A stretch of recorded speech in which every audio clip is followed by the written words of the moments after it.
Today we will discuss two another most important question. One of them is internal energy and another is first law of thermodynamics. ठीक है, आज दो most important questions और पढ़ेंगे. कौन कौन सा? इंटरनल एनर्जी और दूसरा क्या? First law of thermodynamics. चलो हेडिंग बनाते हैं. Internal energy.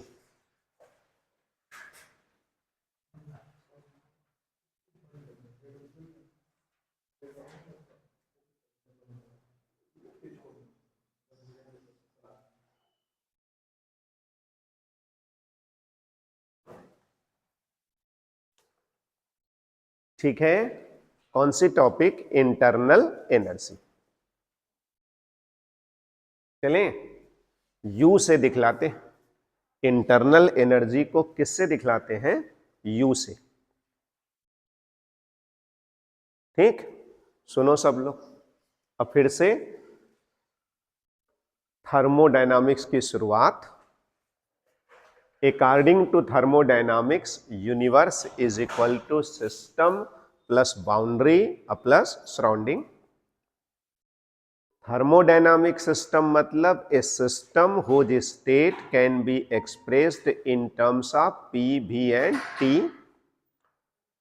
Best example of thermodynamic system is amount of gas, fixed amount of gas in a cylinder, okay, with piston. Then thermodynamic variable, a property of thermodynamic system which can change with state in system. System के state के साथ system की जो property बदलती हो उसको कहिए thermodynamic variable. Example P, V, T, U, बहुत सारे. ठीक. और अब सबसे पहला मोस्ट इंपॉर्टेंट क्वेश्चन था थर्मोडायनामिक इक्विलिब्रियम. किसी सिस्टम को थर्मोडायनामिक इक्विलिब्रियम में तब कहते हैं जब वह निम्न तीन इक्विलिब्रियम में हो. कौन कौन सा? थर्मल, मैकेनिकल और केमिकल. एक मोस्ट इंपॉर्टेंट क्वेश्चन हो गया. दूसरा, जीरोथ लॉ ऑफ थर्मोडायनामिक्स क्या कहता है? यदि दो सिस्टम अलग अलग किसी तीसरे सिस्टम के साथ थर्मल इक्विलिब्रियम में हो तो दोनों सिस्टम भी आपस में थर्मल इक्विलिब्रियम में होंगे. प्रूफ करके बता दिया, कंसेप्ट ऑफ टेम्परेचर जोड़ दिया. अब कौन सी शुरुआत करने जा रहे हैं? Internal energy. ठीक है, मेरी बात बड़े आराम से सुन लो, एकदम सीधी बात करेंगे और बताना. क्या बताने जा रहे हैं सर? Internal energy. ओके, हम तो पहले भी कह चुके हैं कि जब आप थर्मोडायनामिक्स में कुछ भी पढ़ेंगे तो पहले बताइए किसके बारे में पढ़ेंगे, उसको कहिएगा थर्मोडायनामिक सिस्टम. सबसे बढ़िया उदाहरण ये रहा thermodynamic system. This gas is a thermodynamic system. इस सिलेंडर में जिसमें पिस्टन लगा है, गैस की जो निश्चित मात्रा भरी गई है, इसी गैस को कहिए थर्मोडायनामिक सिस्टम. तो अब जरा बताओ तो सर, इंटरनल एनर्जी हिंदी में कहते होंगे आंतरिक ऊर्जा, ये कहते हैं ना. क्या होता होगा सर? तो सुनिए ध्यान से क्या होता है.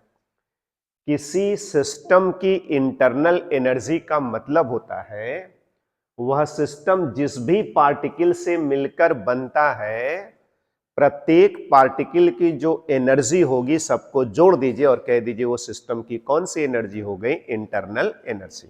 राइट. तो कह रहा हूं internal energy of a system is the energy of its constituent particles. वह सिस्टम जिस पार्टिकल से मिलकर बनता होगा उन पार्टिकल्स के एनर्जी के सम को हम लोग क्या कहते हैं? Internal energy. उस सिस्टम की internal energy.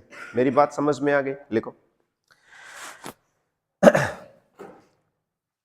Internal energy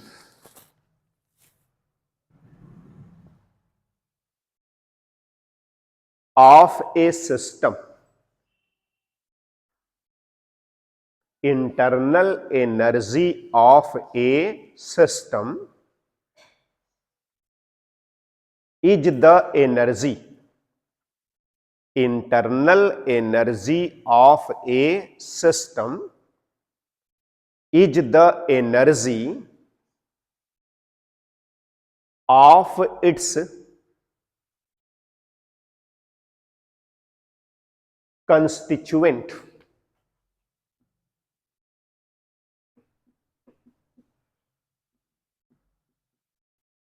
Of its constituent particles.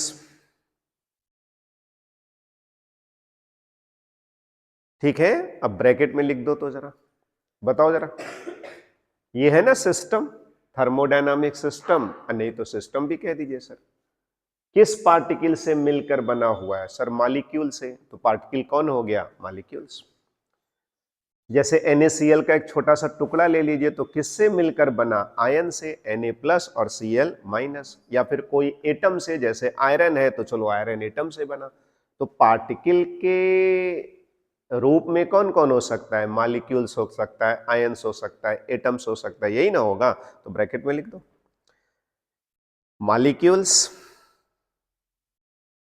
Comma atoms comma ions, ठीक है, ETC करके ब्रैकेट बंद कर दो। ठीक, अब सभी लोग मुझे बताओ और बड़े ही सिंपल सेंस में बताना, बहुत सीधी बात मैंने आपसे किया। What do you mean by internal energy? रुकिए सर, इंटरनल एनर्जी किसी सिस्टम का होता है, जिस भी चीज को आप ले लीजिए उसको सिस्टम कह दीजिए, फिर बताता हूं आपको इंटरनल एनर्जी। वो सिस्टम बना होगा ना, किससे बना होगा? पार्टिकल से। बस उसके पार्टिकल्स की जो एनर्जी होगी उसी को मिला के कह दीजिए उस सिस्टम की इंटरनल एनर्जी। दैट्स व्हाई हम लोगों ने क्या लिखा? Internal energy of A system is the energy of its constituent particles. सबको मेरी बात समझ में आ गई? मैं बार बार कहता हूं, नॉट नेसेसरी कि जो लाइन मैंने लिख दिया डिक्टो वही लिख दो, है ना? बस क्या लिखना है ये जरूर ध्यान रखना। ठीक, फुल स्टॉप कर लो। अब सुनो, लिखो, अगले लाइन से लिखो, the components of internal energy, the component of internal energy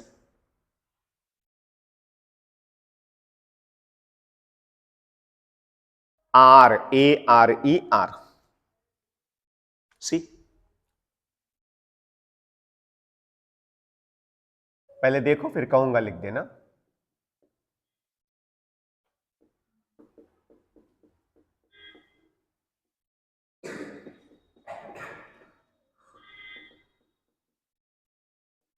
सुनो, सिस्टम जिस पार्टिकल से बना है उस एक पार्टिकल या प्रत्येक पार्टिकल के साथ जितनी प्रकार की ऊर्जा सबको जोड़ोगे तब ना आएगा। तो बताओ क्या क्या हो सकता है? जैसे मॉलिक्यूल्स है ना, मूव कर रहा है तो काइनेटिक एनर्जी होगा।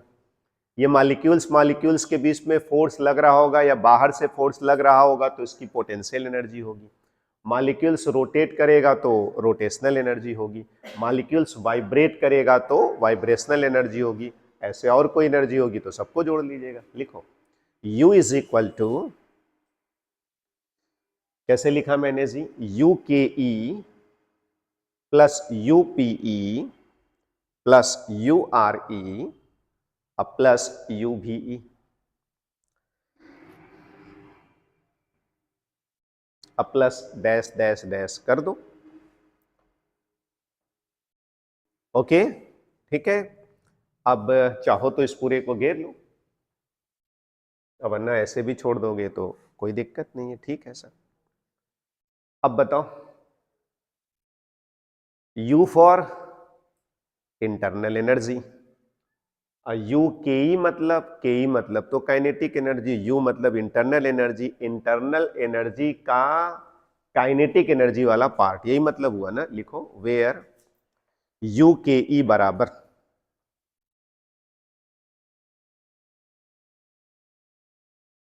कंपोनेंट ऑफ इंटरनल एनर्जी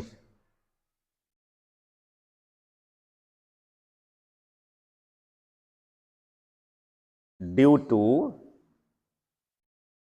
के ई, मतलब kinetic energy, due to kinetic energy.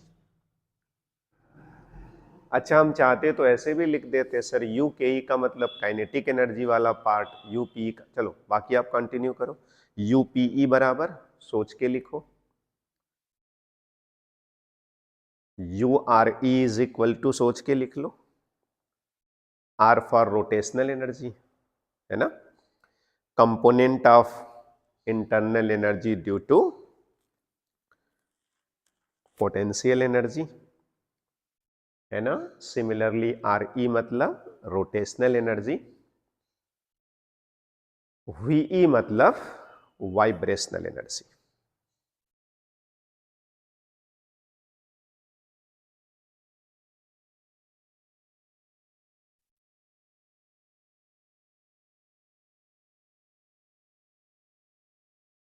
सब लोग समझ गए? आप ऐसे भी कह सकते थे यू के ई मतलब kinetic energy, U P E मतलब पोटेंशियल एनर्जी, लेकिन ये सर कंपोनेंट है ना, तो थोड़ा चलो कंपोनेंट में लिख देते हैं। अब सुनना मेरी बात, क्या सबको मेरी बात समझ में आ गई कि इंटरनल एनर्जी क्या होता है? अब थोड़ा कॉमन सेंस यूज करना, और कॉमन सेंस यूज करके मेरे क्वेश्चंस का आंसर दे देना, ठीक? सोच के बताना। जैसे चलो मैंने नमक ही ले लिया, इतना नमक ले लिया और इतना साल्ट ले लिया, कम मास है और ज्यादा मास है, बताओ किसकी इंटरनल एनर्जी अधिक है? इसकी अधिक है और इसकी क्या है? कम है। ये तो बड़ा सीधा हिसाब किताब है सर। ज्यादा पार्टिकल ज्यादा ऊर्जा, कम पार्टिकल कम ऊर्जा, ठीक? अब जरा बताना, इस गैस की बात करो, अभी इसका टेम्परेचर 10 डिग्री सेंटीग्रेड है ना, तो इसकी इंटरनल एनर्जी सर कितनी है? U1 है। अब इसका टेम्परेचर बढ़ा दीजिए, कैसे बढ़ा दें? हीट दे दो, कैसे बढ़ा दें? वर्क कर दो, बढ़ जाएगा, ठीक है। अब मान लो इसका टेम्परेचर बढ़ा के मैंने 20 डिग्री कर दिया, तो अब इंटरनल एनर्जी बदल जाएगी ना, कितना हो गया? U2। बताओ कौन ज्यादा है, U1 कि U2? U2। क्यों? क्योंकि पहले वेलोसिटी कम थी, अब मॉलिक्यूल्स की वेलोसिटी बढ़ गई, तो हाफ mv² से काइनेटिक एनर्जी बढ़ गया, तो एनर्जी भी क्या हो गई? बढ़ गई। एनीवे, इतना तो मुझे भी समझ में आता है सर, जो एनर्जी आप बाहर से देते हो ना, वही एनर्जी ना इंटरनल एनर्जी के रूप में कन्वर्ट हो सकता है, इकट्ठा हो सकता है। तो आप सोचिए कि बढ़ जाएगा या फिर घट जाएगा। अब मेरी एक इंपॉर्टेंट लाइन सुनिएगा इंटरनल एनर्जी के बारे में। मैं ये कह रहा हूं कि किसी भी सिस्टम के इंटरनल एनर्जी की वैल्यू एग्जैक्ट नहीं आप निकाल सकते, कभी भी किसी सिस्टम के इंटरनल एनर्जी की एग्जैक्ट वैल्यू नहीं कैलकुलेट कर सकते, लेकिन एक चीज हमेशा कैलकुलेट कर सकते हैं, और वो है चेंज इन इंटरनल एनर्जी। पहले लाइन लिखते हैं, लिखो, exact value of EXACT, exact value of internal energy, exact value of internal energy can not be calculated, can not be calculated. हो गया? But change in internal energy, change in internal energy can be determined, can be determined, ठीक है। अब मैं बताता हूं कि क्यों मैंने कहा कि किसी भी सिस्टम की इंटरनल एनर्जी की एग्जैक्ट वैल्यू कभी आप कैलकुलेट कर ही नहीं सकते। इंटरनल एनर्जी का औसत मान बता देंगे सर, आपको एवरेज वैल्यू बता देंगे, लेकिन कहिएगा एकदम एग्जैक्ट बताओ तो वो इम्पॉसिबल है, आप कभी कैलकुलेट कर ही नहीं सकते। क्यों? सुनिएगा। जैसे ये गैस है ना, कितने मॉलिक्यूल्स होते हैं गैस में? अगर 1 मोल लिया, आधा मोल लिया, तब भी हिसाब इतना रहता है, इतने मॉलिक्यूल्स हैं, ठीक है ना? तो इस गैस में कितने मॉलिक्यूल्स हैं? 10 टू द पावर 23। मान लो ऑक्सीजन गैस ही है, तो इसकी इंटरनल एनर्जी कैसे निकलेगी? एक एक मॉलिक्यूल्स की सब प्रकार की एनर्जी निकालिए या फिर सबको जोड़िए, निकाल लीजिए, ठीक। लेकिन आप जरा बताओ तो, क्योंकि मॉलिक्यूल मूव कर रहा है ना, इतना ही नहीं, वो तो आपस में टकरा भी रहा है। तो जब तक आप सोचेंगे कि वेलोसिटी इतना लेना है, तब तक तो टकरा के उसकी वेलोसिटी क्या हो जाएगी? 0। इसलिए मैं कह रहा हूं कि एग्जैक्ट वैल्यू तो आप निकाल ही नहीं सकते। फिर सर, फिर हम मान लीजिए कि लगभग सबकी वेलोसिटी इतनी है, लगभग सबकी पोटेंशियल एनर्जी इतनी है, लगभग सबका रोटेशनल एनर्जी इतनी है, और फिर एक का टोटल निकाल लीजिए कि 5 जूल हो गया, 10 टू द पावर 23 से मल्टीप्लाई करके, यू गॉट द आंसर, ठीक है ना? मतलब औसत मान ही आप इंटरनल एनर्जी का निकाल सकते हैं, किसी सिस्टम का एग्जैक्ट वैल्यू निकालना पॉसिबल नहीं है। That's why I am writing exact value of internal energy can not be calculated, but मैंने एक लाइन लिखा है, चेंज आप बड़े आराम से निकाल सकते हैं। तो जरा समझिएगा कि चेंज कैसे निकाल सकते हैं, बताइएगा, हमें बात समझ में आ जाए तो। देखो, एक सिस्टम ले लीजिए सर, देखो मैंने क्या लिया सिस्टम, बर्फ ले लिया, ठीक है। बताओ, बर्फ आइस सॉलिड है ना, इसकी इंटरनल एनर्जी कैसे निकालेंगे सर? H2O का मॉलिक्यूल से आपस में बंधे हुए, निकाल लीजिए। तो एग्जैक्ट तो नहीं निकाल पाएंगे, लेकिन चलिए मान लेते हैं इस समय इसकी इंटरनल एनर्जी कितनी है, यू आई, आई मतलब इनिशियल स्टेट में आई। अब एक काम करते हैं सर, इस आइस को वाटर बना देते हैं। क्या बना देते हैं? वाटर। इस आइस को क्या बना देते हैं? वाटर। ये रहा, बन गया सर ये वाटर। उतना ही आइस किस में कन्वर्ट हो गया? वाटर में। कैसे किया सर आपने, ये बता दीजिए। तो मैंने हीट दे दिया है ना, तो हीट मैं जितना दूंगा वो तो मुझे पता होगा ना, ठीक। जैसे आप सभी ने सुना होगा, एक बड़ी इंपॉर्टेंट चीज होती है, आगे भी पढ़ते रहेंगे, लेटेंट हीट। क्या बोलते हैं? Latent heat. तो कितना मैं दूंगा वो तो मुझे पता ही है, ठीक। तो अभी मैंने कहा, मान लीजिए इसकी इंटरनल एनर्जी यू आई है, और जब उसमें चला गया तो मान लीजिए इसकी इंटरनल एनर्जी कितनी हो गई? U F. तो बताइए चेंज इन इंटरनल एनर्जी कितना हुआ? डेल्टा यू बराबर यू एफ माइनस यू आई, ठीक है ना? ओके। कौन ज्यादा है, ये वाला कि ये वाला? मतलब कौन ज्यादा है, यू आई कि यू एफ? बताओ भाई, इसकी इंटरनल एनर्जी ज्यादा है कि इसकी? तुम बताओ, विच वन है लार्जर इंटरनल एनर्जी, दिस और दिस? या कब इंटरनल एनर्जी ज्यादा है, शुरू में कि बाद में? तुम बताओ भाई। वाटर की इंटरनल एनर्जी ज्यादा है, किससे? आइस से। क्यों मान ले? क्यों मान ले भाई? तो मैं कहूंगा सुनिए सर, इसलिए मान लीजिए, अभी इसके पास जितनी ऊर्जा थी वो तो है ही है, आपने और हीट दिया, कहां गया? कोई जादू तो होता नहीं है, हिसाब होता है एनर्जी का। तो वो सब एनर्जी जो आपने दिया सब इसी में जुड़ गया ना, तो कॉमन सेंस की बात है, इसकी एनर्जी क्या हो गई? बढ़ गई। एक उत्तर। अभी बताइए, इसके मॉलिक्यूल्स बस क्या कर रहे हैं? ऐसे ऐसे। और अभी इसके मॉलिक्यूल्स क्या कर रहे हैं? बहुत तेज मूव कर रहे हैं, तो भी कॉमन सेंस की बात है कि एनर्जी क्या हो गई? बढ़ गई। तो ये बात तो मुझे बड़े आराम से समझ में आता है कि इंटरनल एनर्जी बढ़ी कि घटी। अब आप जरा मुझे बताइए, ये नहीं मालूम और ये नहीं मालूम, कौन ज्यादा है? यूएफ ज्यादा है ना, तो ऐसे बना दें, बोलो जी, U I is less than UF. तो हम ये कह रहे हैं कि यूआई का सही सही मान आपको नहीं बता पाएंगे, यूएफ का भी एग्जैक्ट वैल्यू नहीं बता देंगे, लेकिन कितना डेल्टा यू हुआ, यूएफ माइनस यूआई, वो आपको बता देंगे। कैसे बता देंगे सर? क्योंकि जो अंतर होगा ना, वो कितने का अंतर होगा? जो भी होगा, इतना दिया, ये बन गया, तो इसमें से इसको घटाएंगे तो इतने के क्या हो जाएगा? बराबर। इसलिए मैं कह रहा हूं कि चूंकि जो हम दे रहे एनर्जी वही ना चेंज होगा, डेल्टा यू, तो वो तो जरूर आपको बता देंगे, लेकिन इसकी एग्जैक्ट वैल्यू और इसकी एग्जैक्ट वैल्यू नहीं बता पाएंगे। ये डायग्राम ऐसे बना लो नोट्स पे।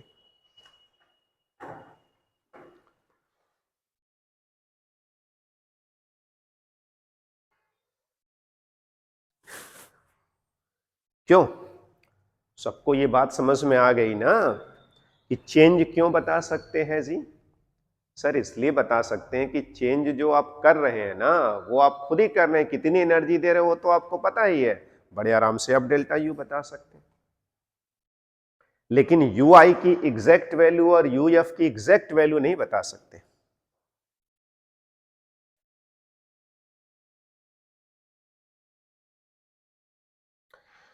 ठीक है, ठीक है, तो हम लोग इंटरनल एनर्जी पे नोट्स लिख रहे हैं।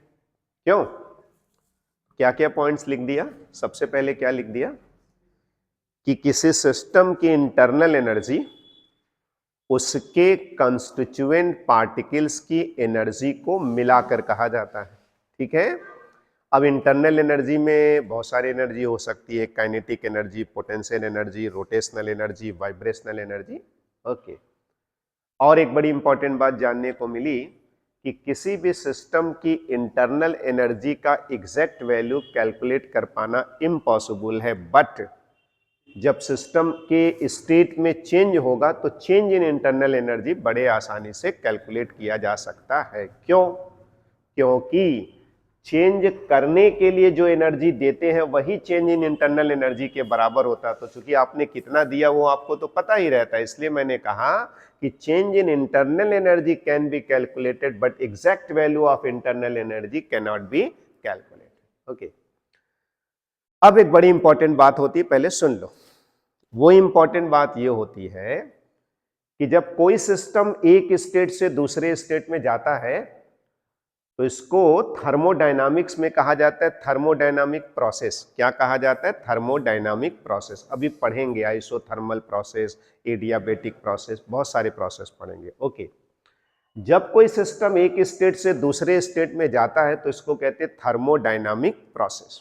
जैसे ये भी सर थर्मोडायनामिक्स प्रोसेस है, आइस से क्या बन गया? वाटर। लेकिन सुनो, एक स्टेट से दूसरे स्टेट में जाने के कई रास्ते हो सकते हैं। आप इस रास्ते से यहां पहुंच जाइए, ठीक है, आप इस रास्ते से यहां पहुंच जाइए। ठीक, तो कहा जाता है कि जब आप एक स्टेट से दूसरे स्टेट से कई रास्ते से जाते हैं तो जो फिजिकल क्वांटिटी होता है, जैसे वर्क, उस रास्ते पे कितना वर्क हुआ, कितना हीट है, कितना चेंज इन इंटरनल एनर्जी, तो उसमें एक बड़ी इंपॉर्टेंट बात होती है कि जब आप एक स्टेट से दूसरे स्टेट में जाते हैं तो जो चेंज इन इंटरनल एनर्जी की वैल्यू होती है वो रास्ते पर डिपेंड नहीं करता, वो हमेशा क्या होता है? एग्जैक्ट होता है। ठीक, तो वो वाली लाइन में जोड़ रहा हूं, लिखो लिखो, internal energy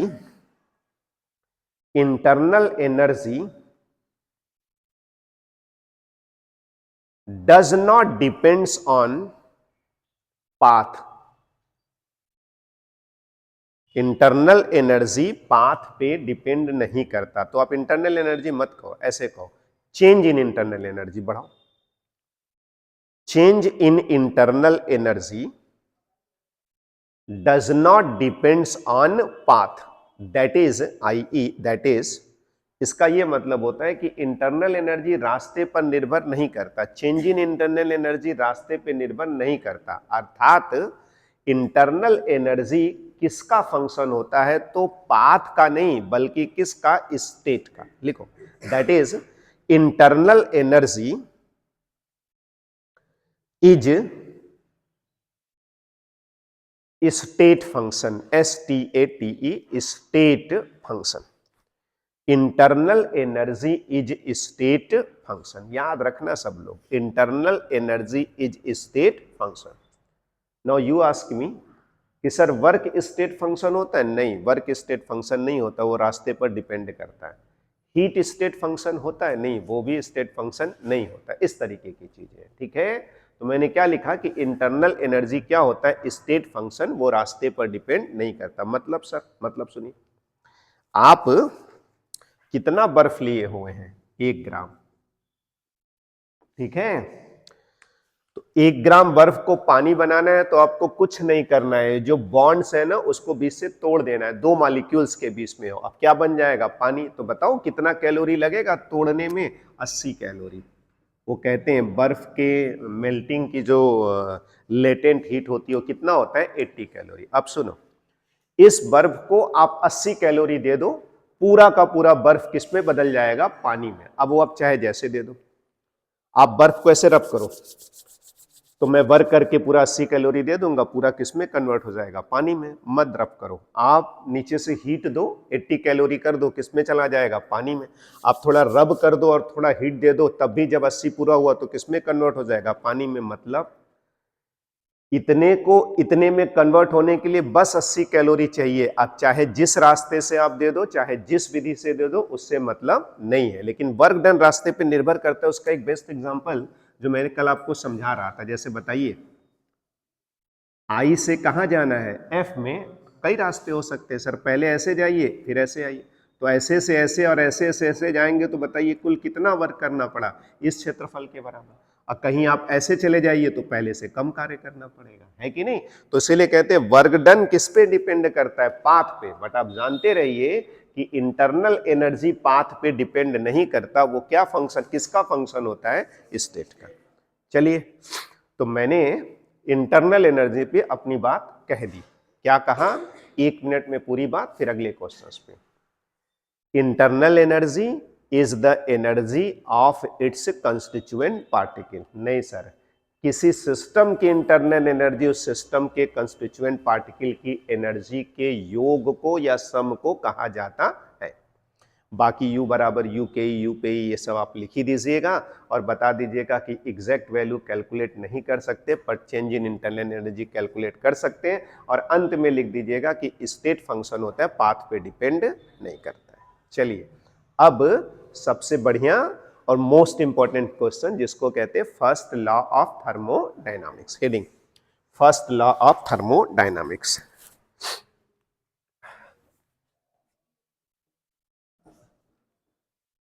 first law of thermodynamics.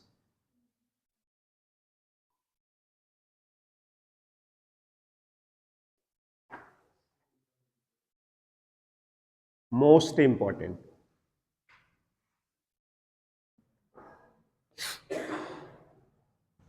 चलो, फर्स्ट लॉ ऑफ थर्मोडायनामिक्स हो गया। First law of thermodynamics most important question है। 0th लॉ पढ़ लिया, फर्स्ट लॉ ठीक से पढ़ लेते हैं, सेकेंड लॉ जरूर पढ़ा जाएगा, थर्ड सोचेंगे। ठीक है, ओके। तो चलें फर्स्ट लॉ ऑफ थर्मोडायनामिक्स। तुम सभी एक सीधी बात जान लो, साइंस में किसी भी घटना के बारे में आप बताइए, नॉट ओनली इन साइंस, इस यूनिवर्स में कोई भी फिनोमिना होगा तो उस फिनोमिना का आप एक्सप्लेनेशन करते हो कि वो इस वजह से होता है, उस वजह से होता है, ऐसे होता है और वैसे होता है। तो बस एक चीज की गारंटी हमेशा रहेगी कि उस फिनोमिना का जब आपने एक्सप्लेनेशन किया तो ऊर्जा संरक्षण के नियम का उल्लंघन नहीं होना चाहिए। आप ये बताते हैं कि ये चीज ऐसे ऐसे होता है और वहां पे ऊर्जा संरक्षण के नियम का पालन नहीं होता है, तो मैं बिना कुछ सोचे समझे कह सकता हूं कि आपका एक्सप्लेनेशन सही हो ही नहीं सकता, है ना? यानी ऑप्टिक्स हो या फिर मैकेनिक्स हो या फिर इलेक्ट्रिसिटी हो या फिर थर्मोडायनामिक्स हो, सभी जगह एक नियम का पालन हमेशा होना चाहिए, वो है ऊर्जा संरक्षण के नियम का पालन। इसलिए मैं पहली लाइन लिखने जा रहा हूं कि थर्मोडायनामिक्स में ऊर्जा संरक्षण के नियम का पालन किस नियम के अनुसार होता है? तो उत्तर है फर्स्ट लॉ ऑफ थर्मोडायनामिक्स के अनुसार।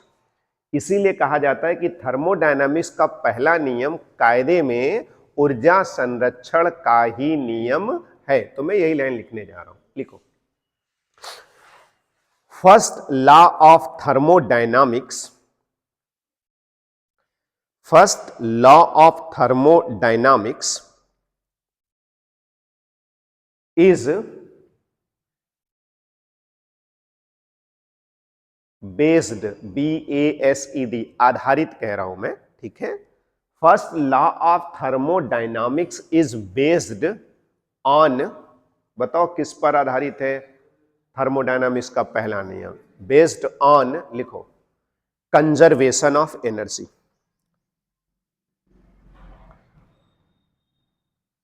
Law of conservation of energy भी लिख सकते हैं। चलो आप लिख दो conservation of energy, it's okay. Underline करो, सबको दिखाओ कंजर्वेशन ऑफ एनर्जी। हो गया, पहला लाइन सभी ने लिख दिया। पहला लाइन क्या लिख के आओगे? थर्मोडायनामिक्स का पहला नियम ऊर्जा संरक्षण के नियम पर आधारित है। पहले तो यही लिख देना, ठीक, फुल स्टॉप कर दो। अब सुनो, अब हमसे कोई कहे कि चलो बताओ कि फर्स्ट लॉ ऑफ थर्मोडायनामिक्स क्या होता है, तो तुम वही बोल जाना जो ऊर्जा संरक्षण में कहते रहो। क्या कहते रहो? ऊर्जा संरक्षण के नियम के अनुसार ऊर्जा को न तो उत्पन्न किया जा सकता है, ना ही नष्ट किया जा सकता है, केवल एक रूप से दूसरे रूप में बदला जा सकता है। तो बस जो मैंने बोल दिया ना, वही हो गया फर्स्ट लॉ ऑफ थर्मोडायनामिक्स। तो लिखो लिखो, अकॉर्डिंग टू दिस लॉ। अगली लाइन से लिखा करो जी, पॉइंट्स अलग किया करो हमेशा। According to this law, comma लगाइए, इन्वर्टेड कॉमा में लिखिए। According to this law, comma लगाइए, इन्वर्टेड कॉमा में लिखिए। Energy can not be, energy can not be created, CREATED, हो गया, और destroyed, DESTROYED, destroyed, but it can be converted, it can be converted from one form to another।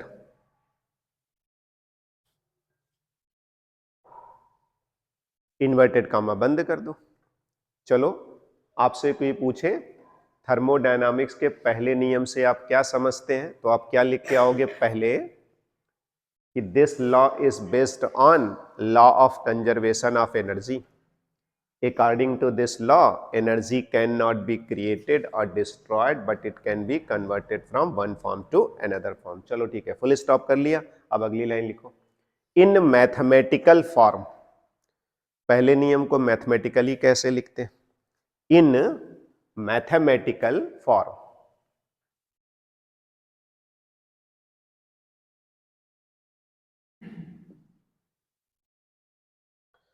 ठीक है, सब लोग इसको लिख के घेरो। dq बराबर, क्या लिखा है जी? du प्लस dw, घेर लो इसको। अब मेरी बात सुनो, कभी भी कंफ्यूजन नहीं रखना चाहिए। साइंस पढ़ो तो एकदम क्लियर कट कंसेप्ट हो, क्योंकि साइंस का वही मतलब ही होता है, मनमाना कुछ नहीं होता है। एक रूल्स होता है, एक कंसेप्ट होता है, एक नियम होता है, बस उस अनुसार चलना चाहिए। तो जरा बताना, तो फर्स्ट लॉ ऑफ थर्मोडायनामिक्स हम बता रहे हैं, आप फिगर साइड में बनाइएगा, ठीक है? सुनिए, जैसे ये फिगर मैंने बना दिया, भाई आप थर्मोडायनामिक्स पढ़ रहे हो ना, पहले थर्मोडायनामिक सिस्टम बनाओ और तब कोई बात करो। बना दिया सर थर्मोडायनामिक सिस्टम। अब सुनना, यही ना थर्मोडायनामिक सिस्टम है, ये गैस, ठीक है? इस समय इसकी इंटरनल एनर्जी कितनी है? कुछ है सर? चलिए मान लीजिए U for internal energy, I for initial, शुरू में इसकी इंटरनल एनर्जी UI। आप इसको हीट दीजिए ऐसे, बोलो जी, हीट दे रहे हैं ना? कितना हीट दे दिया बताओ? dq।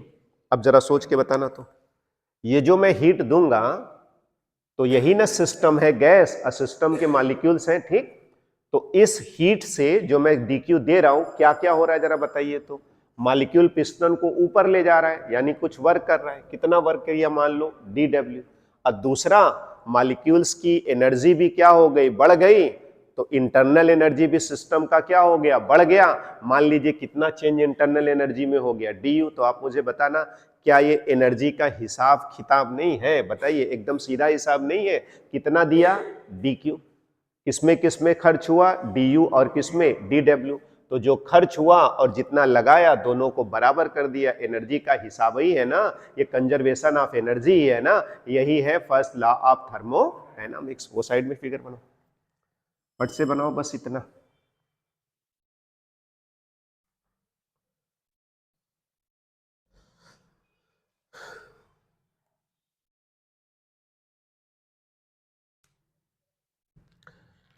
तो सब लोग बताओ, जब मैथमेटिकल फॉर्म में आपको फर्स्ट लॉ ऑफ थर्मोडायनामिक्स लिखना हो तो केवल क्या सोचना, कितना हीट दिया डी क्यू, और क्या क्या हुआ इस हीट एनर्जी से, इंटरनल एनर्जी में कितनी वृद्धि हो गई डी यू, और कितना वर्क किया सिस्टम ने डी डब्ल्यू, और दोनों को जोड़ देंगे किसके बराबर हो गया डी क्यू।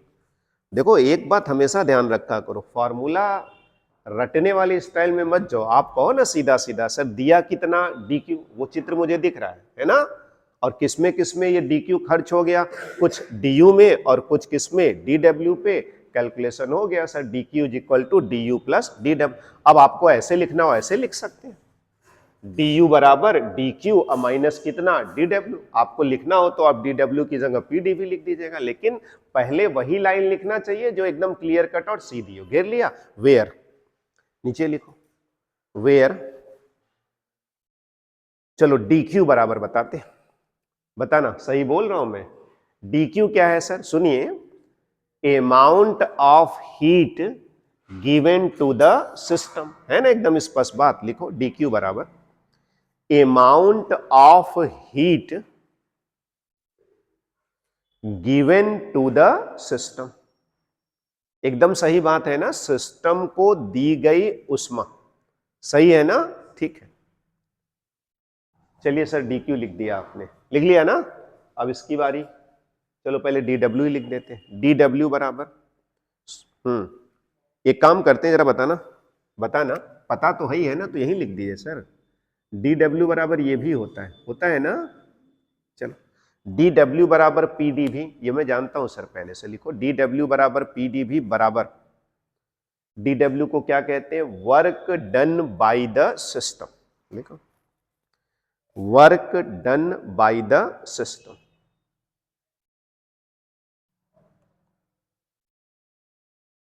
बोलो सही है ना, चलो P बराबर लिखो, तो P equal to, P for क्या होता है जी, प्रेशर, लिखो pressure of the system.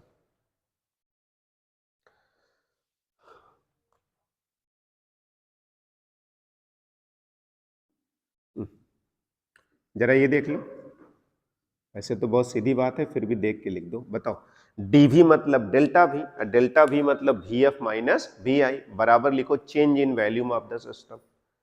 D V मतलब delta V is equal to V F minus V I, equal to क्या कहना चाहिए डी वी को जी, change in volume of the system. उसमें कुछ भी रटने वटने का नहीं, आराम से सोचो, हर चीज लिख देना है, बस लिखते रहना।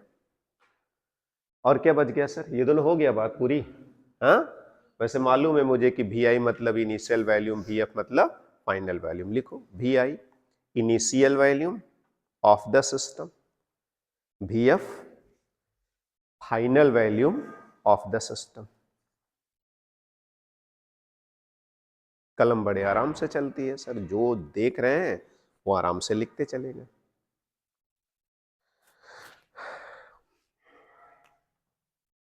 ये देखो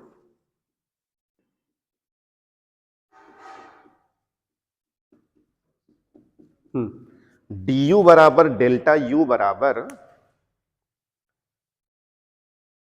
यू एफ माइनस यू आई। वैसे जब अंतर निकाला जाता है ना, तो हमेशा फाइनल में से किसको घटाया जाता है, इनिशियल को, ये तो कॉमन बात है। D U is equal to delta U, D U calculus की भाषा है और ऐसे डेल्टा यू भी लिख सकते हैं, U F minus U I, क्या कहेंगे डी यू को जी, change in internal energy of the system, लिखो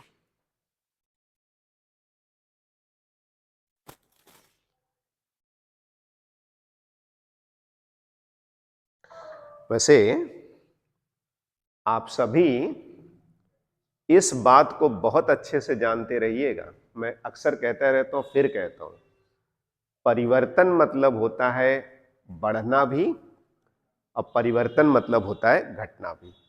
तो डी यू मतलब चेंज इन इंटरनल एनर्जी, तो या तो इंटरनल एनर्जी बढ़ गई और नहीं तो इंटरनल एनर्जी घट गई। जैसे मैं यहाँ पे समझ रहा हूँ सर, यहाँ पे कायदे में इंटरनल एनर्जी क्या हो रही है, बढ़ रही, क्योंकि वो एब्जॉर्ब कर लिया ना, तो नो डाउट क्या हो गया, बढ़ गया, ठीक है। इसीलिए चेंज जब कहते हैं तो इंक्रीज भी हो सकता है उसका मतलब, और क्या, डिक्रीज भी। जरा यू आई और यू एफ भी लिखो फटाफट। यू आई को क्या कहें जी? Initial internal energy, INITIAL, initial internal energy of the system.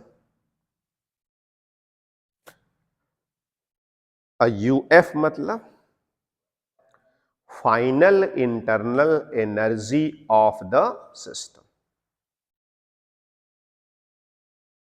हो गया? अब सुनो मेरी बात।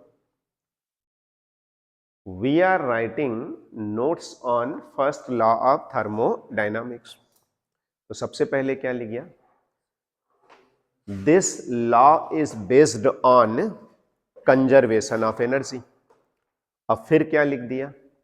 According to this law, energy cannot be created or destroyed, but it can be converted from one form to another। फिर क्या लिख दिया? In mathematical form, dq is equal to du plus w, और ये फिगर बना के सबका मतलब लिख दिया। हो गया। अब सुनो, अब सुनो, अब मैं एक काम करता हूं, इसी नियम को फिर से लिखता हूं। लिखो, मैथमेटिकली फिर से लिखता हूं। लिखो, अगेन, पुनः मैंने कह दिया, ऐसी को उतार दो। dq बराबर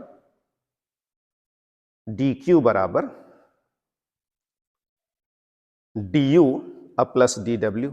ये तो सर जानता ही हूं, ठीक है ना? तो नीचे लिखो बट dw बराबर pdv, है ना जी? ठीक है। लिखो देन dq बराबर du अब प्लस pdv। ठीक है? तो क्या अंत में मैं ऐसे लिखूं तो क्या ये कोई अलग बात बता दी क्या मैंने? ऐसे लिख के घेर दो एक बार। लो, dq बराबर, सॉरी, du बराबर क्या हो जाना चाहिए? dq अब माइनस कितना? pdv।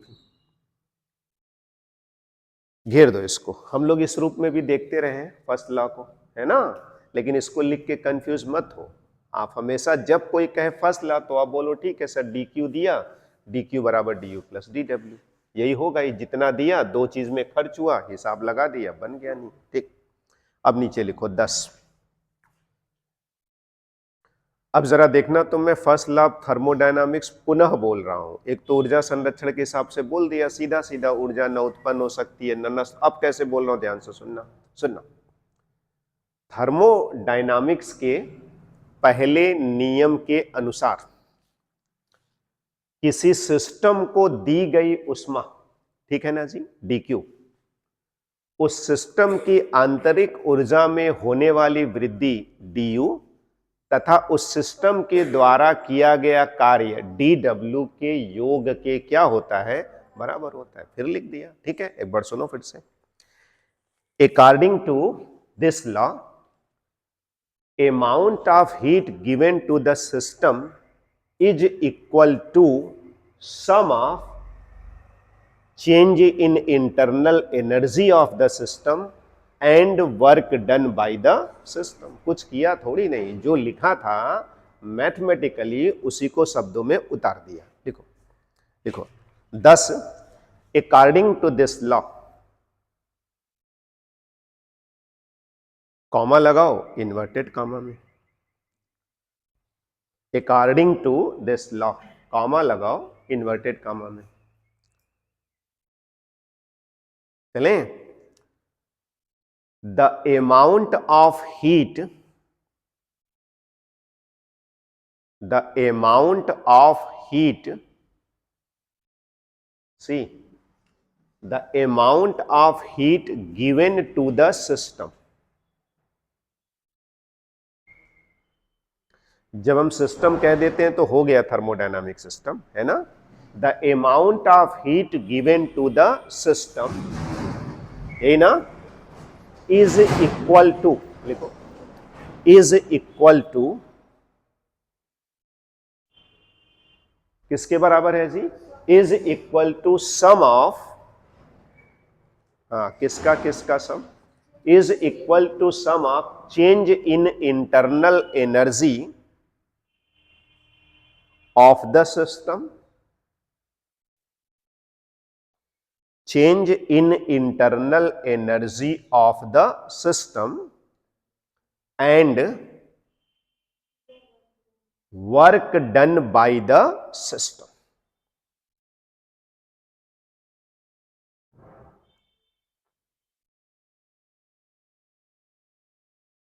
इन्वर्टेड कामा बंद हो गया। लिख दिया ना थर्मोडायनामिक्स का पहला नियम इस वाले से कि dq बराबर du प्लस dw। ठीक है, फुल स्टॉप करके हेडिंग बन। इंपॉर्टेंट पॉइंट्स, पहले नियम से संबंधित इंपॉर्टेंट पॉइंट्स।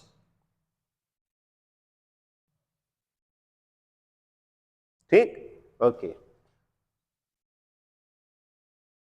बना लिया हेडिंग। पहला नंबर डालो इंपॉर्टेंट पॉइंट्स लिख के। सुनो मेरी बात ध्यान से सुनो। Sir this is energy and this is also energy.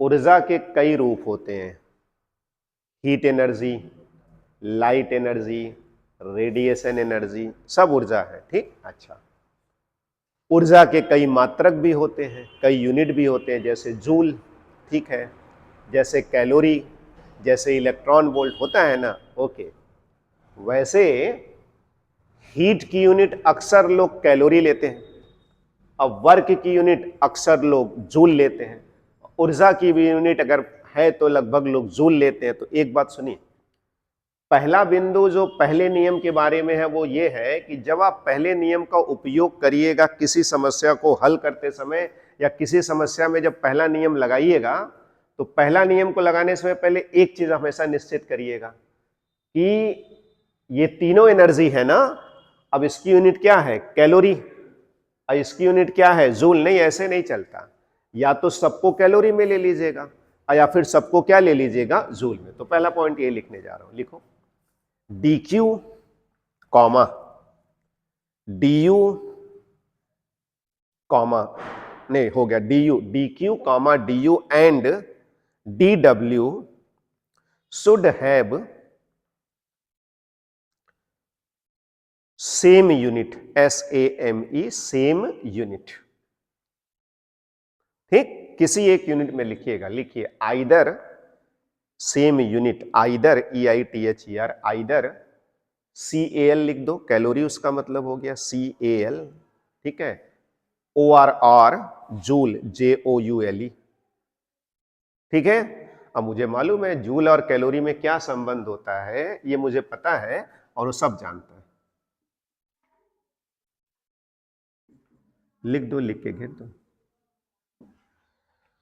तो बताओ भाई, पहले नियम को लगाते समय किस बात का ध्यान रखा जाता है कि सबकी यूनिट क्या हो, सेम हो। अब आप हेडिंग बना दो, एक और इंपॉर्टेंट बात उसी में दूसरा नंबर डाल के बना दो, sign convention, SIGN, sign convention, Hindi में कहते हैं चिन्ह परिपाटी। साइन कन्वेंशन, कन्वेंशन माने होता है सुविधा, साइन कन्वेंशन मतलब चिन्ह परिपाटी। सुनो, पहले नियम को लगाते समय कब dq को पॉजिटिव लिया जाता है, कब निगेटिव, कब dw को पॉजिटिव लिया जाता है, कब निगेटिव, वो एक नियम बनाया गया। वो नियम ध्यान से सुनिए, सुनिए सुनिए ध्यान से। अभी अभी आपने ये लिखा था ना dq बराबर, और उसी फिगर को देख के लिखा है ना। तो ये बताइए जरा, तो इस वाले में आपने dq जो था वो सिस्टम को दिया था ना, तो दिया था तो आपने क्या ले लिया, पॉजिटिव, है ना। तो सुनो, जब सिस्टम को हीट दिया जाता है तो वो पॉजिटिव लेते हैं, और जब सिस्टम में से हीट निकलता है तो वो निगेटिव लेते हैं। मालूम हो गया। ठीक, लिखो पहला बिंदु, heat given to the system, heat given to the system मतलब अगर हीट सिस्टम के अंदर गया है ना, heat given to the system is taken positive. ठीक है ना भाई, सिस्टम को हीट दिया तो उसको क्या लेना, positive. Heat given to the system is taken positive. Otherwise negative लिख दो, OTHERWISE। अदरवाइज मतलब क्या, अगर सिस्टम से हीट निकला तो हीट को क्या लेना है, निगेटिव, तो मैंने शॉर्ट में लिख दिया अदरवाइज निगेटिव, अन्यथा क्या ले लेना, निगेटिव। अच्छा बताओ इस चित्र से कुछ समझ में आ रहा है? Q अंदर जा रहा है तो Q क्या लेंगे, पॉजिटिव, और अंदर से हीट निकल रहा है तो क्या लेंगे, निगेटिव। अभी बाद में बनाएंगे, ठीक है। अब सर वर्क डन पे आ जाते हैं। अब किस पे आ जाते हैं, वर्क डन पे। ठीक, सुनो ध्यान से, वर्क डन कैसे होता है। अच्छा बताना तुम लोग, यहां पे DQ दिया तो पॉजिटिव ले लिया, और वर्क भी मैंने पॉजिटिव ही लिया है, निगेटिव लिया होता तो यहां निगेटिव दिखता ना। अच्छा बताओ, ये सिस्टम है ना, सिस्टम पिस्टन को ऊपर ले गया ना, तो कार्य कौन किया, सिस्टम किया। तो जब कार्य सिस्टम करता है, जब वर्क सिस्टम करता है, तो उसको क्या लेते हैं, पॉजिटिव। देखो दूसरा, work done by the system, work done by the system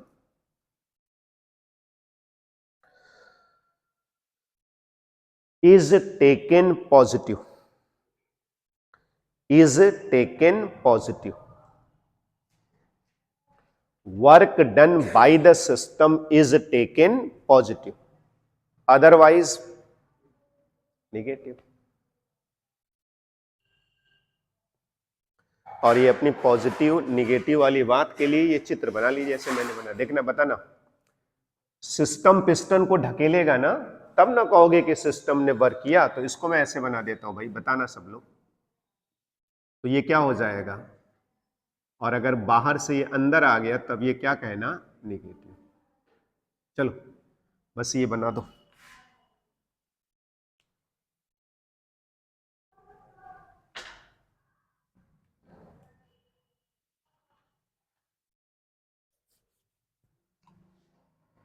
तो today we have discussed the two most important questions. One of them is internal energy and